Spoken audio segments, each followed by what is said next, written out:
በደቡብ ሬዲዮና ቴሌቪዥን ድርጅት የደቡብ ምዕራብ ኢትዮጵያ ሕዝቦች ክልል ማስተባበሪያ ጽሕፈት ቤት በቦንጋ ከተማ መከፈቱ ዘርፈ ብዙ ጠቀሜታ ያለው መሆኑን የደቡብ ምዕራብ ኢትዮጵያ ሕዝቦች ክልላዊ መንግስት የመንግስት ኮሚኒኬሽን ቢሮ ኃላፊ አቶ የሺዋስ አለሙ ተናግረዋል። በቀድሞ የደቡብ ብሔር ብሔረሰቦችና ሕዝቦች ክልላዊ መንግስት አማካኝነት በጋራ የተቋቋመውና ለበርካታ ዓመታት የሕዝቡን ባህል፣ ታሪክ፣ ቋንቋና መልካም እሴቶች እንደጎለብቱ በብዝሃ ቋንቋዎች በመስራት የራሱን አሻራ ያሳረፈ አንጋፋ ሚዲያ መሆኑንም ተናግረዋል።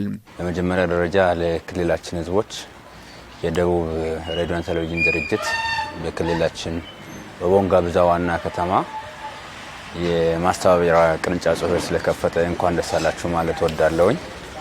ይህ እንግዲህ በጣም ብዙ ጥቅምና መልክ ያለው ጉዳይ ነው። በክልላችን 4 ቅርንጫፍ ጣቢያዎች አሉት።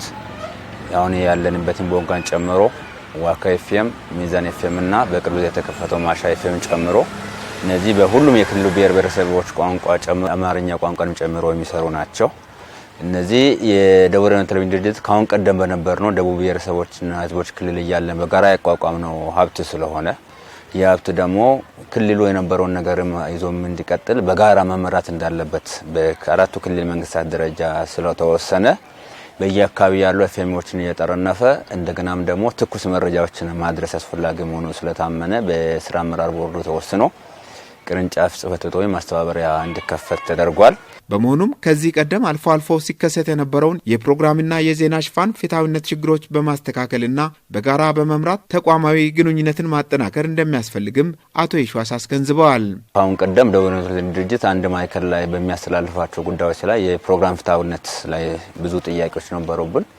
ያንን ፍትሐዊነት ጥያቄ ለመመለስ በጣም የቀረበ ትኩስ አሁን እዚህ ክልል ውስጥ ያሉትን ወቅታዊ ትኩስ የሆኑ ዜናዎችን አየር ላይ ለማድረስ ቀጥታ የሆነ ስርጭት የሚዘግብ ስቱዲዮ መክፈት፣ ስለዚህ ከዓለም ጋር ከህዝባችን ጋር ቀጥታ በሆነ መንገድ እንድንገናኝ የህዝባችን የመልካም አስተዳደር፣ የሰላም፣ ሌሎች ጥያቄዎች መግባባት እንደመለሱ መንግስትም እያከናወነ ያለው ተግባርን በግልጽ ለህዝብ እንዲነገር እድል የፈጠረ ነው። ስለዚህ ለህዝቡ የቀረበ ነው። ተንቀሳቀሰ ነበር የሚሰራው ቋሚ የሆነ አደረጃጀት ተፈጥሮለት ሰው ኃይል ኑሮት ቀጣይም በጀት በሚያገኝበት መንገድ በቦንጋ ቅርንጫፍ ጽሕፈት ቤት ውስጥ በጋራ እየሰራ ይገኛል። በክልሉ የሚገኙ 4ቱም ቅርንጫፍ ጣቢያዎች የዜናና የፕሮግራም ስራዎችን በጋራ በማዘጋጀት ለሚዲያው ስኬታማነት በትጋት እንዲሰሩም አሳስበዋል።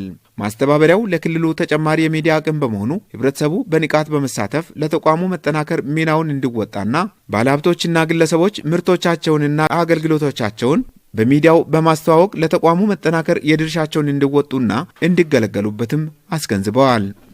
ስለዚህ ቀጥታ በሆነ መንገድ መገናኘት የምንችልበት በዋናው ደቡብ ሬዲዮና ቴሌቪዥን ድርጅት ውስጥ ሰፊ ድርሻ እንዲኖረን የሚያደርግ የፕሮግራም የዜና ስርጭት ፍትሐዊነትን የሚፈታ ስለዚህ ለህዝቡ የቀረበ አገልግሎት ስለሆነ ህዝቡ ማስታወቂያ በማሰራት አድማጭም ተመልካችም ተሳታፊም በመሆን ስለዚህ የአገልግሎቱ ተጠቃሚ የሆነ ሚዲያውንም እያሳደገ የራሱንም ተሳትፎ እየጨመረ የሚሄድበት ሁኔታ እንዲኖር መጋበዝ ወዳለሁኝ።